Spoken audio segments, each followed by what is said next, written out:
tide. I feel.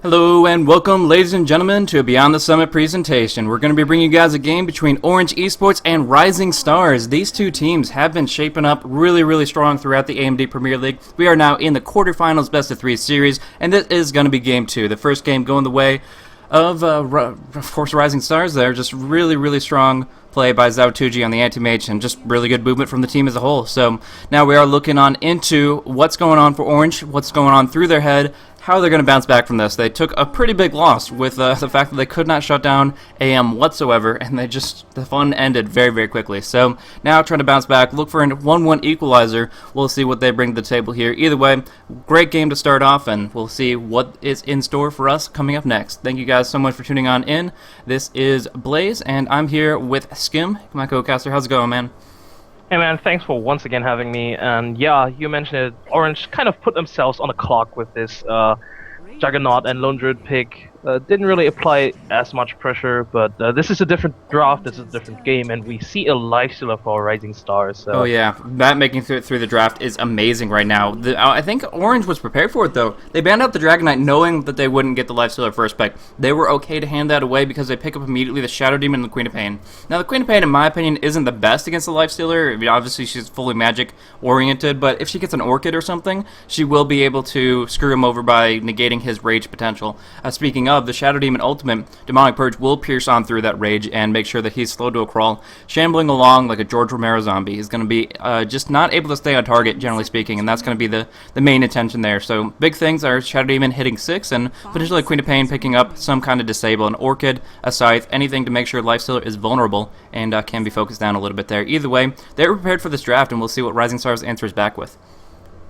Yeah, it really seemed like they were expecting this, and I think they had to, because Lifesteal is probably the most favored carry, well, one of the most favored carry currently in the scene or in the meta, and teams definitely know how to use him. It's really annoying to play up against him. He basically has a free BKB on level 7, well, even better than a free BKB, and yeah.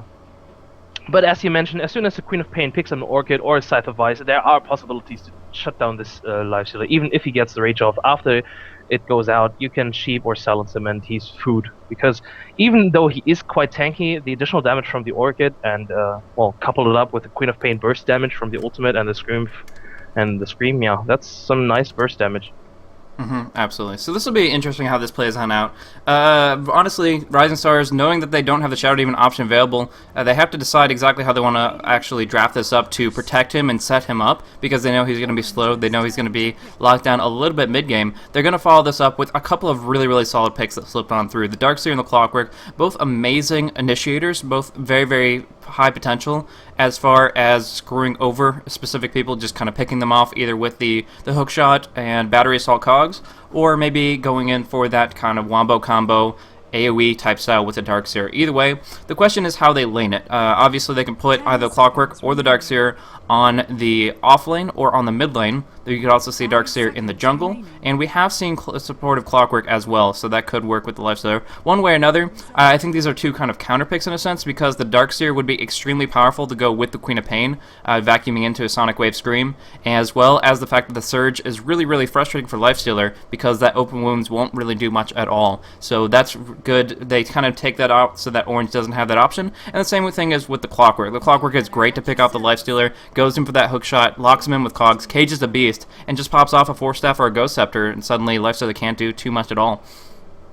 Yeah, I totally agree. That was actually the same thing I was thinking, just because the Clockwork is, in the scene, probably a really favorable pick right now to counter this Lifestealer, just because, yeah, as you mentioned, he has 2 spells that go through the magic immunity, and in general, it's also a really annoying hero to play against. He's rather efficient on the offlane as well, and yeah. But I think in this game we might see him in the mid lane, just because I think the Darkseer on the offlane is a lot more stronger, because he can transition into the jungle, get some decent farm there if he gets disrupted. well, disrupted in his farm on the offlane, that is. And yeah, Orange pick up an early Windrunner. Not sure. I think the Asians value the Windrunner more than the Europeans, but still an early pickup, I feel. Yeah, I'm not exactly sure. I think they want to keep their lineup flexible. I think they want to say, okay, well, we could send anything on the offlane, anything on the mid. Still going to probably be Queen of Pain on the mid, but there's always that opportunity. And then Windrunner can do some very, very abnormal things. I mean, you could look for maybe a supportive Windrunner that uses the disruption to get a good angle on her shackle shot, or you could look at something most likely on the offlane, which can just survive on through the lifestealer. Again, not necessarily a hero that locks down the lifestealer when he's raged, but at least can survive against him. She gets a free Ghost Scepter, she gets that Wind Run, and so dodging out all those auto attacks, she's going to be rather effective. And then it just comes down to skill shots, making sure those shackles land on point. If a Darkseer is disabled for that full 3.75 seconds, that's an ample opportunity to bring him down before he can use a mech or a pipe and use his big ultimate to really, really shift the tide of the battle. Yeah, that's true. Orange currently banning out supports. Yeah, Rising Stars. Well, you would expect them to pick up 2 supports at this point, assuming Clockwork doesn't take on the 4 or 5 role. And Rising Stars looking to ban out all Mushi's carries, Juggernaut being banned out. Yeah, Mushi really likes to play that, and I kind of hope to see some sort of pocket pick. Maybe the Mirana. Orange has run the Mirana with the Shadow Demon combination. Disruption into arrows, easy setup, and a lot of burst damage with the Soul Catcher. So, wouldn't be surprised to see that one. But this is, of course, once again just a pocket pick, and Orange being down by 1 game. I'm not sure if they really want to go for this right now. Just maybe go for a more safer option. Yeah. So, a lot of carries taken out, kind of limits their options. We have seen Alchemist make an appearance occasionally, kind of a guest appearance a little bit, and it does work pretty well with that Shadow Demon, so I will throw that one into the hat as well. But there's a lot of really farm-oriented heroes that they need to focus on if they're going to compete with this lifestealer directly. I personally love the Alchemist in this situation because with his low base attack time, he can actually go for a Basher early, which is great against lifestealer. But we'll actually have to see if that's the kind of build that they want to go for, or if they're going to change the mentality, maybe go for something more push-oriented, something like that. Because they do have some good creep clears with the Scream and the Power Shot, so they could go for something a little more push-oriented. But my personal preference is either a Faceless Void or an Alchemist, something that can either get a Basher early and reliably, or just have the Bash built into the character. So they do see the Weaver come out, and that's going to be a great offlaner for... Actually, I say that, but they already have 2 great offlaners, so I don't know exactly how the Weaver's going to lane it. But what's really interesting is the pickup of Orange's Sand King here. They actually love to run this hero in synergy with the Shadow Demon, kind of using it as a ganking combo, a little bit of roaming, but a lot of pressure on their tri-lane, where they can just guarantee even early ranks of Burrow Strike to land true with the disruption, and then with the fact that they have 2 illusions plus the Sand King body blocking, you can kind of make a wall of units there, just trap them on in, and it can be very, very frustrating to deal with, even for a hero like a Clockwork. Yeah, and the Shadow Demon is a nice setup for the Burrow Strike, which has a really, really short range in the first level, so kind of eliminating that weakness right there, and Rubik makes it to the pool. Oh. But yeah, Clockwork will most likely be played as a support with the Weaver pickup, and Rubik with Clockwork is kind of, well, it works, I feel. Sure. Definitely with Telekinesis. Yeah, Also set up for the cogs. That makes more sense, I suppose. So if they have the Lifestealer, the Rubik, and the Clockwork tri-lane together on the safe lane, that would leave Weaver in the off lane, and then Darkseer in the mid, or would you switch that up a little bit? Actually would... Well, or would you go aggressive try and then go safe lane Weaver? I think aggressive tri-lane with 2 melees is a bit weak. Well, it feels a bit weak, especially since, well, their only lockdown currently is Telekinesis, and they have to rely on the cogs to hit. But, well, maybe Rising Stars is going to go greedy. Who knows? I think it depends on what carry Orange is now going to pick up. Yeah, I think the Lifestealer is going to be a really, really strong hero in the laning phase, with nothing being able to counteract the rage or deal with it whatsoever. A good Telekinesis cogs inside the pit with the Lifestealer, it will just completely shut down anybody. So there is possibility of some aggression there, but it really has to be their mindset of how much farm do they want on the Weaver. Do they want it to be reliable, or are they going to put him in a solo lane that can get a little dicey? Either way, Mushi going to be running the puck here. It's going to be a really, really interesting way to select their composition. Actually, KY Xbox picking up the Windrunner, and then Mushi is on the puck, so that definitely tells us something. And we're going to see a bit of a completely different laning situation than we would normally expect. I think this will be some sort of IG setup with an aggressive tri lane with the Windrunner. Yeah, looks Okay, like so this will be three the supportive heroes. They're going to give the farm priority to the Windrunner, but still, she, by nature, isn't all that farm reliant.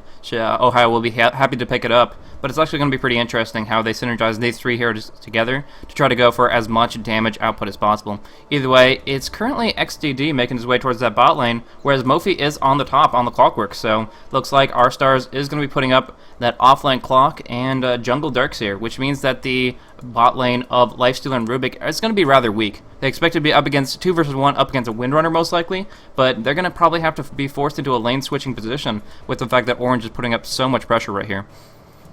Well, actually, I feel like if they play it safe, Rising Stars, that Orange will have a tough time actually getting a few kills off. I mean, of course, they can pick off the Rubik, but I feel like getting a kill on the Lifestealer will be really, really hard. I mean, they do have the Shadow, they do have the Disruption, but he can immediately rage out of the Disruption still. Any follow-up stun or Shackle will not land. So, also already in very nice deep ward coming out in the lane. I think they expect this tri lane from Orange. The battle begins. To an extent, yeah, they have the lane ward covered up. They're going to be able to get a large amount of vision. You can see that goes to a cutoff point about here. That's going to allow them to stay active and understand exactly when threats are coming forward. It could have been just a pressure ward to make sure that Windrunner is not on the lane and to bring her down whenever they get the opportunity, just kind of trade back and forth. But in this situation, they have to know the possibility, and they're going to be seeing this out pretty shortly with their current ward setup. So they will respond in kind. They're currently dropping some sentries to try to block off the take care of any wards that will block off the pull, but of course they only have a couple sentries to spare, so using those very carefully. Super will put one up top, one on bottom, but it's going to be a body block to start things off. Sand just using his own position to negate the camp, and that'll confuse Super a little bit, but actually just finding him out. No, he knows exactly where he is, and knows that there's going to be a lot more pressure than possibly they had been prepared for. Either way, though, they'll be able to make something happen here, and meanwhile, the other lanes should be doing pretty good. Like, Weaver versus the Puck is in a great spot. Like, he's going to be able to geminate and do a lot of right clicks. There will be some phase shifts for a lot of the auto attacks, but you can't avoid everything, and Puck will be taking quite a few major hits. Do see another body block from the Sand King, though, using his Tango in through the trees and getting a block on the 1-minute spawn as well as that 30-second one. So no creeps as of yet without any wards committed.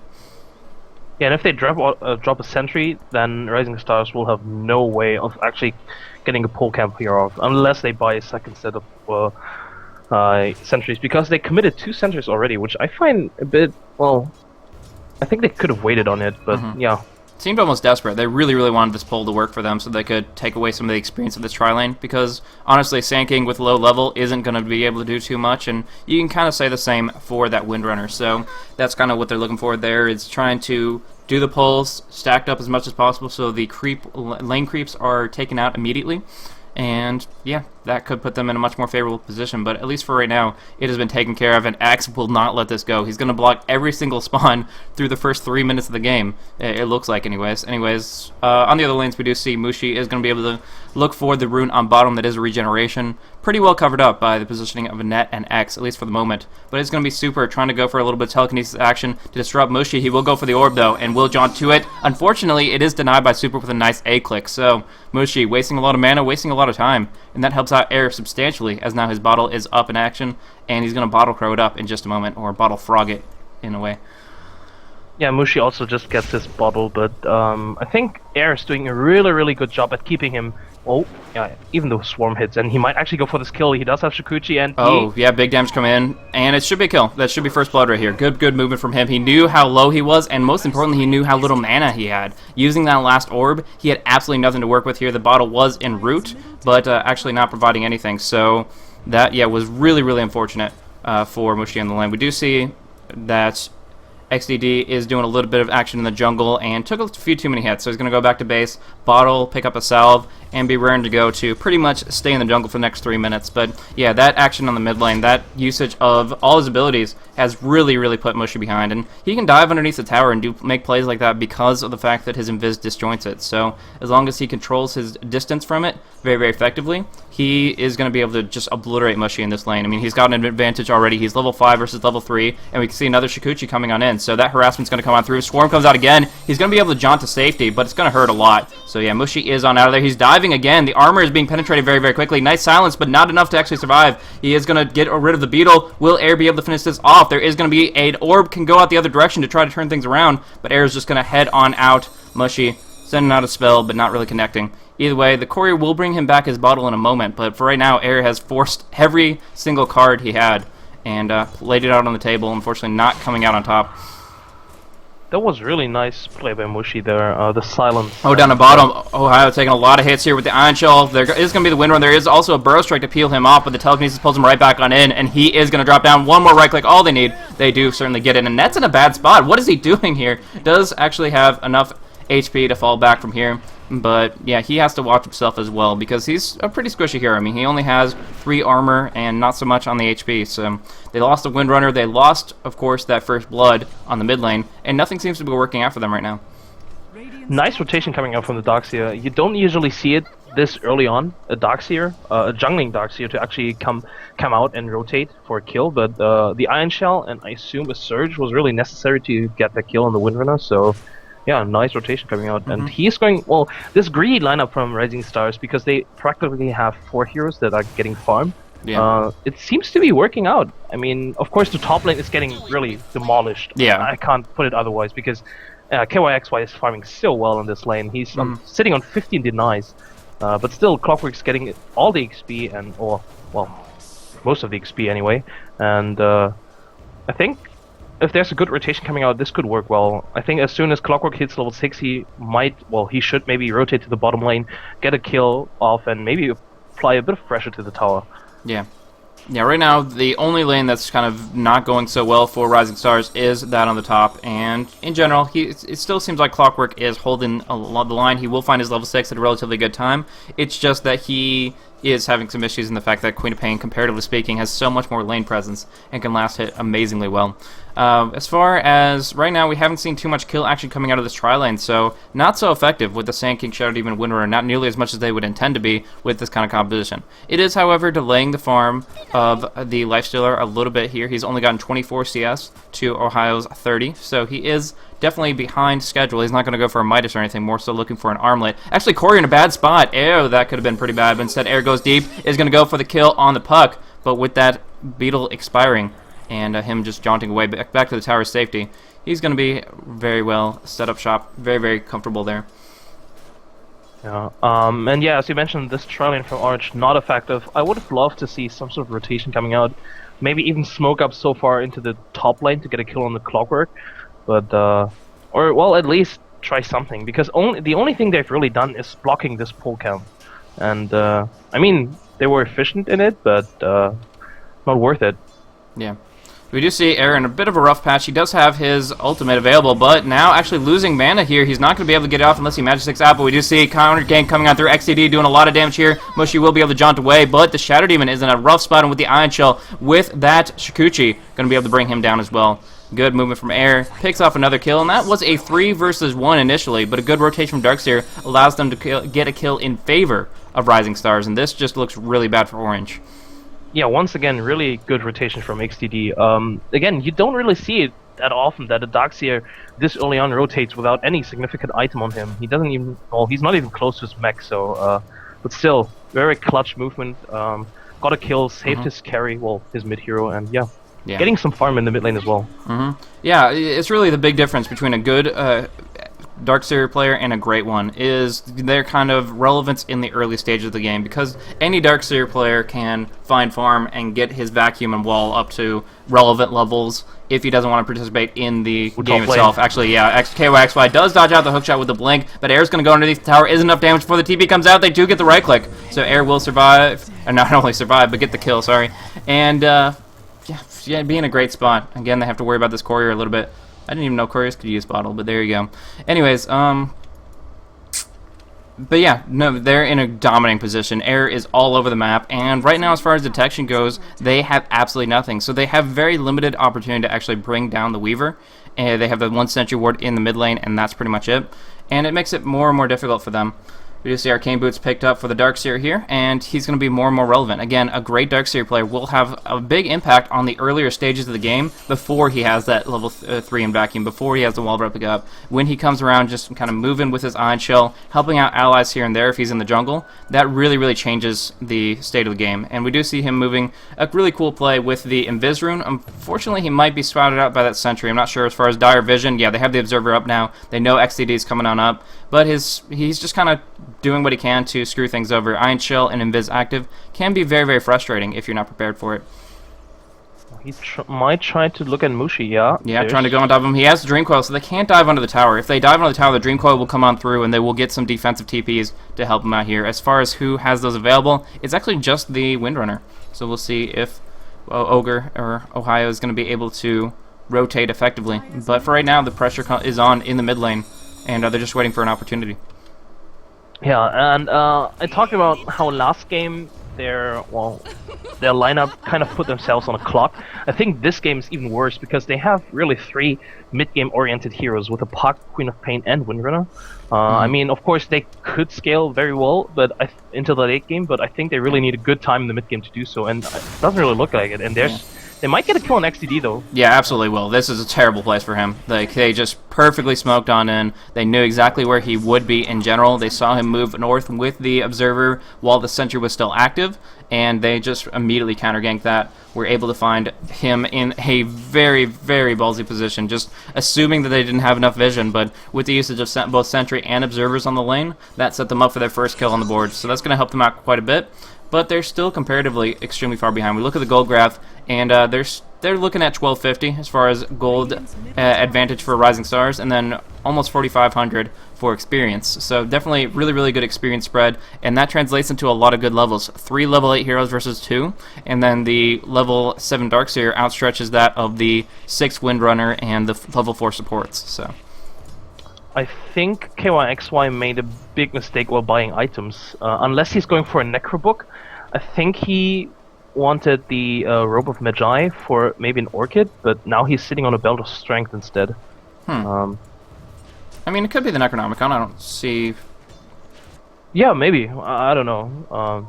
It's his choice, but I feel like again, I think, well, I don't see a Necronomicon making that big of an impact in a team fight or in any situation. Well, pushing, of course, but their push in general feels a bit weird. And well, you mentioned they can clear all those waves, but bringing it down the tower is much more difficult for them. No, but you said something before, is that the time clock is on for them. They have to start pushing. They don't really have push-oriented heroes. They have gank-oriented heroes, they have burst-oriented heroes, but they need a little bit of push, and I think the Necronomicon is exactly what they need to make that happen. So I honestly don't think it's any kind of misclick. I mean, Robo the Magi wouldn't be built for anything but drums, really. So, no, it's definitely the intention. The intention here is the Necrobook. The question is, will it be effective enough? And we'll obviously have to wait and see how much farm he's getting. Right now, 82 CS. He's doing pretty good in that department.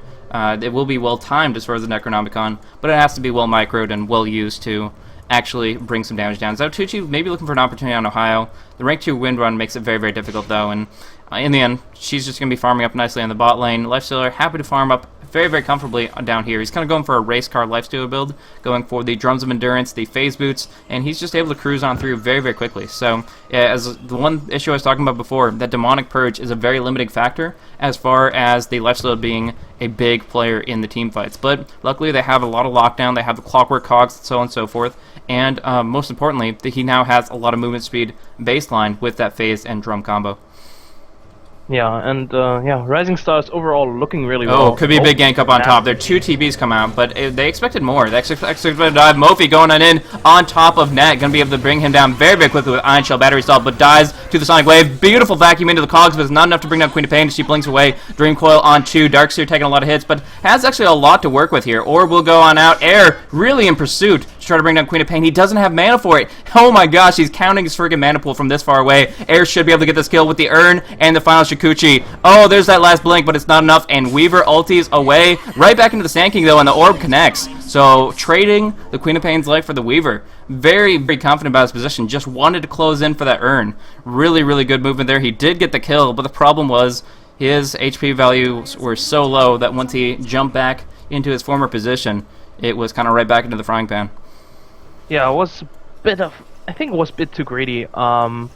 I mean, getting a kill on the Queen of Pain, who really... Yeah, she just picked up the Staff of Wizardry, so it's going to be a Necrobook. Not sure if that was worth it, because Weaver was doing so much better in terms of net worth, and she gave away her streak, which was like, yeah, 300 gold, well, 400 gold, and... yeah, it's also a lot of XP. Axe was actually sitting on level 5.5, and now he's almost hit level 7. So yeah, a bit too greedy there. So we do see the mechanism coming in for Windrunner. That's going to be extremely good for Orange. This is what they need to start pushing together or just winning 5v5s.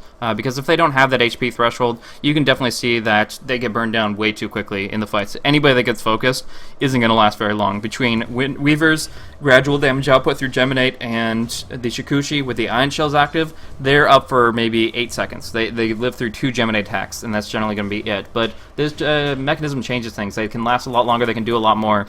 And that allows them to actually try to go in for some push action. We do see the orb is used. Air will go ahead and earn himself forward so they can surge. Going for the telekinesis right on Mushy. He can't get out of this. He's already used his orb, and the burst damage is there. Nice Dream Coil, nice Waning Rift, but it's not going to be enough to save him, and they don't even want to go in on this. They could have gotten a great Burrow Strike, but they are 3 versus 5, and it's going to be a big tower dive coming on through. Zaotuji will be shackled up by Ohio, but they're just going to take this creep wave down very, very quickly and go for this tier 1. They take a kill, you give them an inch, they'll take a mile, as they're going to bring down this tier 1 tower very, very quickly, unless Orange has something to say about it. Nah, they can't fight it without the Puck ultimate. Yeah, it was a nice attempt, I guess, dropping the ultimate, trying to escape still, but now with the ultimate down and, well, Puck being dead, I don't see them defending this one. But yeah, KYX were already doing the right thing, applying a bit of pressure to the top tower, even though there's a clockwork, but still getting in. some good See, all 3 TBs, they're so staggered, though. The tier 1 will fall at first. Mushy's in a pretty rough spot. He has a lot of escapes. Will it be enough here? Yeah, he is going to get out with the John, but a lot of damage coming in. KYXY trying to bring down Air. He does have another Shikuchi, but gets hit by that Burrow Strike. Is going to have to pop the ultimate, but no. They actually just burst him down with the Sonic Wave power shot. There is going to be an initiation from Opie, jumping in with the cogs active. There's XTD in the mix of things. Big Ion Shell damage, but bigger mechanism, bigger shackle. Trying to get on out. He can just walk away from this battery assault, still connecting. The vacuum pulls him back on in. Windrunner falls with Clockwork with him. Buyback from the Weaver. He'll be back in here in a moment. But right now, XTD is the one that is dropping relatively low. Focusing with the Ion Shell damage, trying to bring down Sand King. They can actually just telekinesis Mushy on top of him, but Super doesn't have the cooldown or the mana to support it. Back up on top. Air is in pursuit of KOX. I think he killed him with that urn. Nice movement there. There's going to be a jaunt away. It looks like everybody's gotten out except for the Queen of Pain up on top. So, all in all, they did force out the buyback of the Weaver. They however, got the tier 1. They got a number of kills, and now they're leading 10-5. Yeah, unfortunate play by KYXY. He was actually he almost escaped, and because, Air ran the other way, and then they met each other again, because KYXY thought he was safe and just ran back again. And yeah. But still, yeah, as you mentioned, very good fight for Rising Stars. Even though there was a buyback, still went in their favor, I think. Yeah, still a lot of caps on the board. I mean, Air was previously one of the most farmed heroes. He has 370 GPM, so he's in a great position. He's on par with the Lifestealer, and that's great for a mid-hero.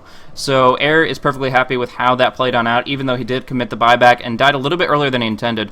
They popped off the dust on him, so that was a cooldown wasted, because, of course, the one thing that really confused me about the dust, because when you're putting that much pressure on somebody, yes, you want to cover up with dust so that he can't Shikuchi out, but he's just going to time-lapse anyways. He had that ultimate cooldown. He would have been spamming that R key as hard as possible, or if he's running Legacy, whatever. But, no, they dusted him when there wouldn't really be any situation where he wouldn't be able to remove it before Shikuchiing on out. So, they put it down, they disabled him, and the most important thing is they killed him before the disables ran out. But, even so, obviously, he can just bounce right back on into it.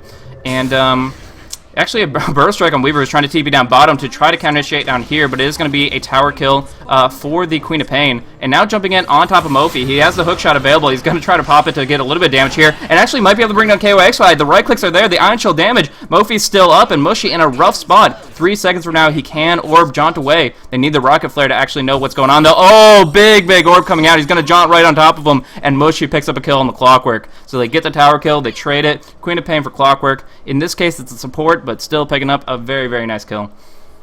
Yeah. Almost forgot the point I was going to talk on about. Oh, top lane. They're actually a bit tight position. Yeah, he gets disrupted, but they have the Demonic Purge. I don't know. He has still plenty of mana available. I have a question for you. Did you catch if the Weaver did the trick where when he bought back, he used his time lapse, or he just TP'd to tier 1? He just TP'd. He just TP'd because he was a bit hesitant on the buyback, but then yeah, he just TP'd normally to the tower and ran in. Makes sense. I mean, the tier 1's right there, so you might as well in that position. It was Yeah. Orange is one that staggered all their TPs, and they were the one who had the gigantic teleport timer, so not really concerned for the Weaver there.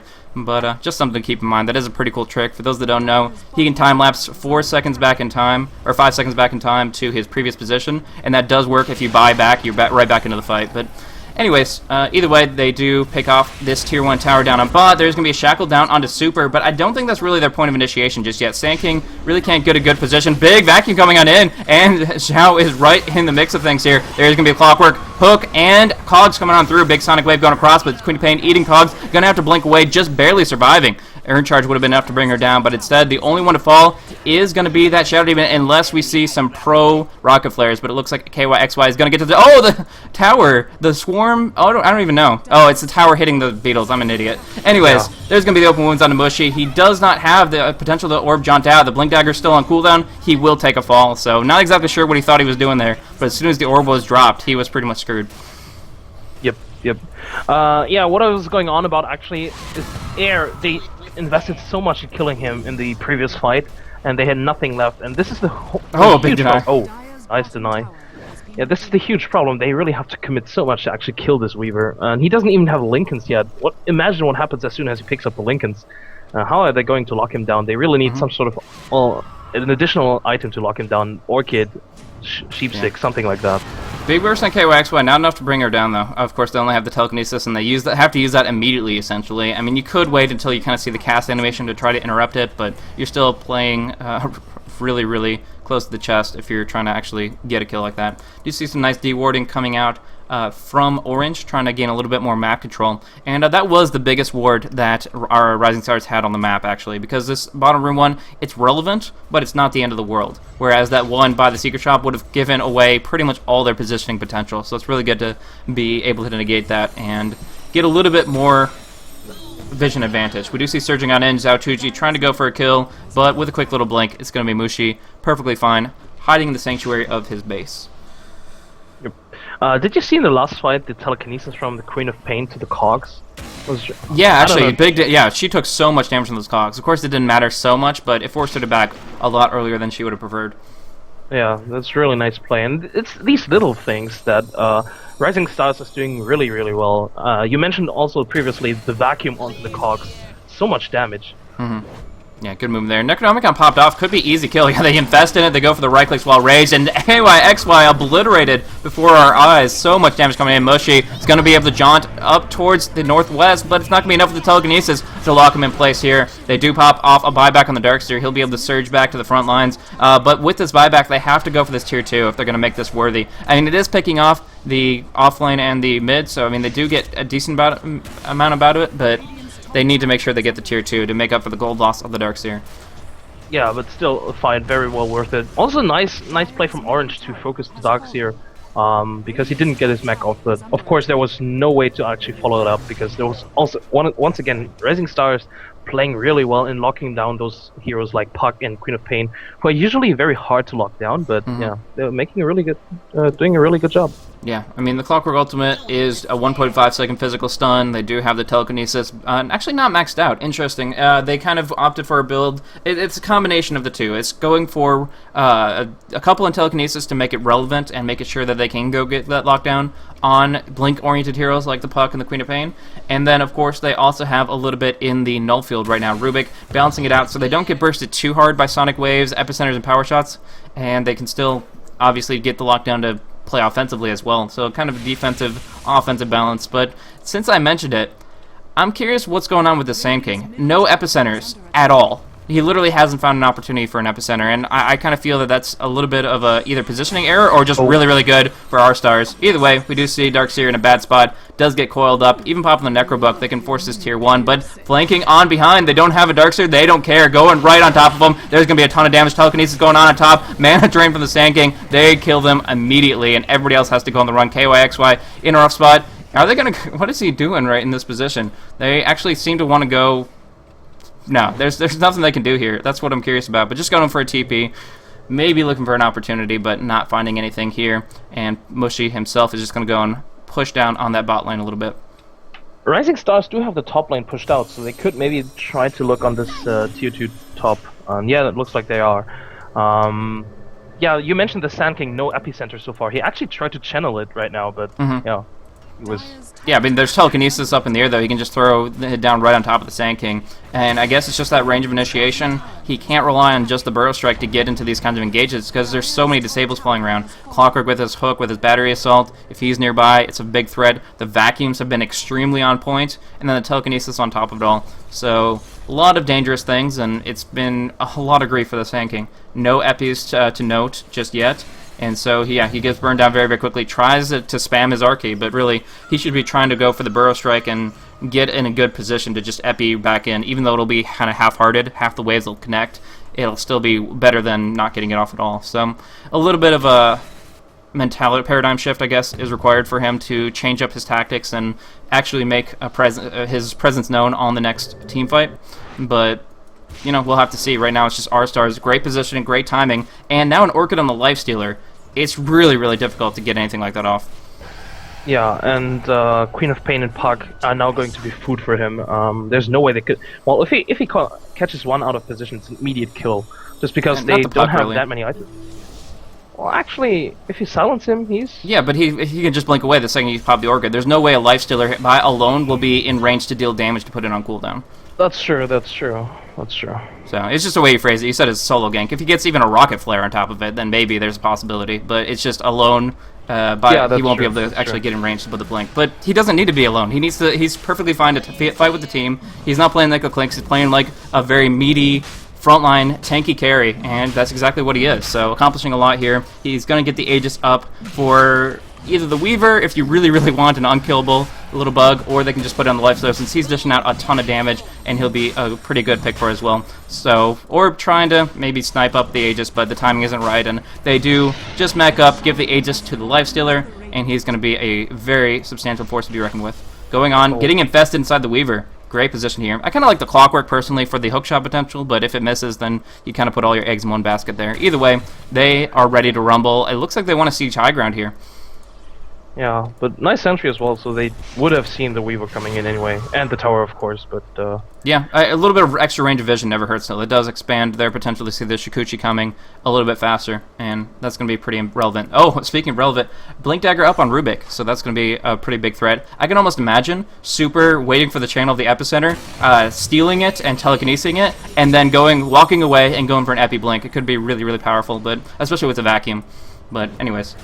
Going on in, Super's just going to blink and telekinesis on towards Ohio. The vacuum comes out. The wall replica, not the best placement, though. They can walk around this here, but the Cogs creates a big artificial wall. They don't want to walk through the actual wall replica. They can't walk through the Cogs, and it really makes it difficult for them to retaliate on this. So far, though, they're just going to send the Necronomicon Warriors and try to stay in the back line of things. The big thing here is making sure X can get an Epi. Just stay in a good position, far enough away that they can make something happen, but still the telekinesis comes in on KOX by a big burrow, but just going to pop the Lincolns and the Rage. He actually doesn't get it on anyone here, and now they're going to be able to try to bring down the Puck. Mushi doesn't get that blink. It's not going to be fast enough for him, and the hook shot going in on top of Ohio. This is just horrendous for them. Rising Stars running rampant out. It's inside, underneath the tier 4s. Air going to be able to burst down hard. They lost the Clockwork, and they just don't care. Air is going to be able to even chew on through. Oh, Net can't even get a friggin' disruption because of that Lincolns. That is just painful. GG is called. They do not even have a glyph, so this is a free Rax, maybe even two, maybe even all of them, and yeah, they admit defeat and was just Rising Stars playing beautiful series right here. Just dominating both games, in fact. I think we could put it this way, because even in game 1 they were pretty dominant at one point, and just it didn't really feel like Orange was ever the dominant force in either of those games. Yeah. So that's pretty much it here. Rising Stars takes it 2-0 over Orange, and they're going to be advancing on into the semifinals. So this best of 3 series is concluded. Let me check the scheduling timing for when we're going to be looking at our next one here. Looking at the other matchup, which is, by the way, going to be Tongfu versus Myth. We're going to be looking at that in just a little bit, but it is going to be scheduled, so we'll look at the exact timing. And if I can find it, I have like so many different chat windows. Oh my goodness. But anyways, do you have any other thoughts on the match while I'm messing about with this? Yeah, I still think that Orange went for a bit of a, too mid-game oriented and lineup, and their tri-lane just didn't work out at all, and they couldn't punish this greedy lineup from Rising Stars. Again, they had practically 4 heroes that were farming XP and gold, and they didn't contest any of it. Maybe the bottom lane, but oh well, and the top lane as well. But the mid lane lost too hard in my mind, and one rotation from the Darkseer actually won the bottom lane back for Rising Stars. So yeah. Sure enough, sure enough. Well, as I'm looking at it here, well, they're just still mucking about in the game to conclude it out. Looks like the schedule is going to be at 10 o'clock Singapore time PM and 10 a.m. for those on the east coast of the U.S. So you can kind of do the math on that a little bit. The end result is 1 hour from now is what you're looking at. So we're going to have approximately a 1 hour break before we get on into this next game. It's going to be Tongfu, or match, it's going to be best of 3 series between Tongfu and Mistrust.